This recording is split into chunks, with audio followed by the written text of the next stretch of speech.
നമസ്കാരം, ഞാൻ സജീഷ് ഗോവിന്ദൻ.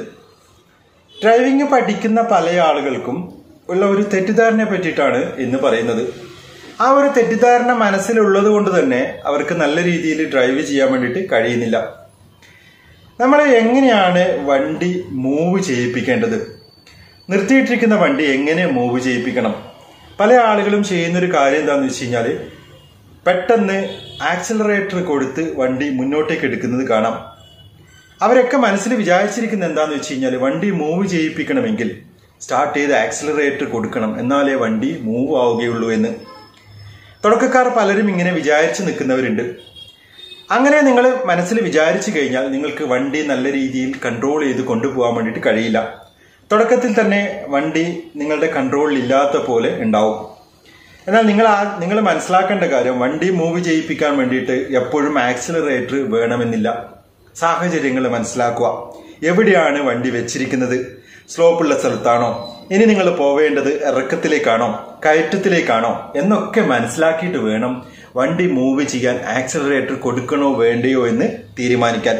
ഞാൻ പറഞ്ഞ കാര്യം ക്ലിയർ ആയിട്ട് മനസ്സിലാക്കുക. ഇനി നമ്മൾ ആദ്യം വണ്ടി എടുക്കുന്ന സമയത്ത് എങ്ങനെയാണ് വണ്ടി എടുക്കുക?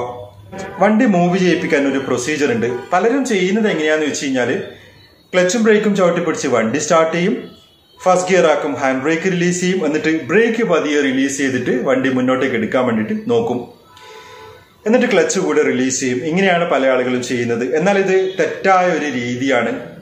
നിങ്ങൾ ചെയ്യേണ്ടത് എന്താണെന്ന് വെച്ച് കഴിഞ്ഞാൽ നിങ്ങൾ ഫസ്റ്റ് ഗിയർ ആക്കിയതിന് ശേഷം ക്ലച്ച് പതിയെ റിലീസ് ചെയ്യുക. ഹാൻഡ് ബ്രേക്ക് റിലീസ് ചെയ്തിരിക്കണം. അതിനുശേഷം ക്ലച്ച് പതിയെ റിലീസ് ചെയ്ത് ഹാഫ് ക്ലച്ച് ആക്കുക.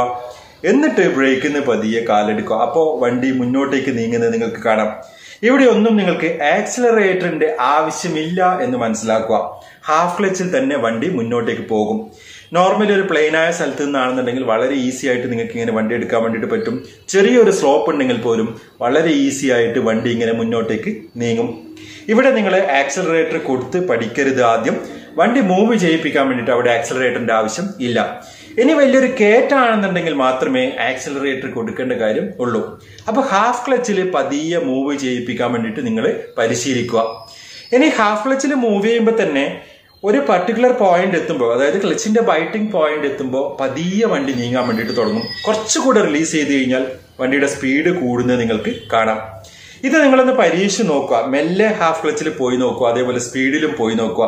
ബ്രേക്ക് ഉപയോഗിച്ച് കൺട്രോൾ ചെയ്യുക. ശ്രദ്ധിക്കേണ്ട കാര്യം എന്താണെന്ന് വെച്ച് കഴിഞ്ഞാൽ ബ്രേക്ക് ഫുള്ളായിട്ട് ചവിട്ടി ടയർ നിർത്തിക്കഴിഞ്ഞാൽ വണ്ടി ഓഫായി പോകും. ഇത് നിങ്ങൾ പരിശീലിക്കണം.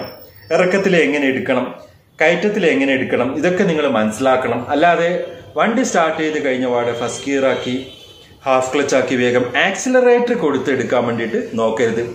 ഹാഫ് ക്ലച്ചിൽ തന്നെ നിങ്ങൾക്ക് പതിയെ വണ്ടി മൂവ് ചെയ്യുന്ന സമയത്ത് ശരിക്കും ടയർ തിരിയാൻ തുടങ്ങിക്കഴിഞ്ഞാൽ, അല്ലെങ്കിൽ വണ്ടി മൂവ് ആയി കഴിഞ്ഞാൽ ക്ലച്ചിൽ നിന്ന് നിങ്ങൾക്ക് കാലെടുക്കാം. കാലെടുത്ത് കഴിഞ്ഞാലും വണ്ടി പോകും. ബ്രേക്ക് ചവിട്ടി നിർത്തരുത്. ക്ലച്ചിന്റെ ആവശ്യമേ ഇല്ല. ക്ലച്ചിൽ നിന്ന് കാലെടുത്ത് കഴിഞ്ഞാലും വണ്ടി ഈസി ആയിട്ട് മുന്നോട്ടേക്ക് പോകുന്നത് നിങ്ങൾക്ക് കാണാം.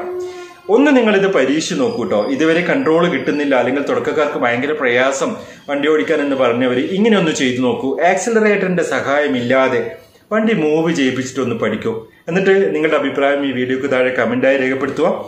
കാര്യം നിങ്ങൾക്ക് മനസ്സിലായിട്ടുണ്ടാവുമെന്ന് വിചാരിക്കുന്നു. വീണ്ടും മറ്റൊരു വ്ലോഗിൽ കണ്ടുമുട്ടാമെന്ന ശുഭപ്രതീക്ഷയോടെ ഞാൻ Sajeesh Govindan. Thank you. By.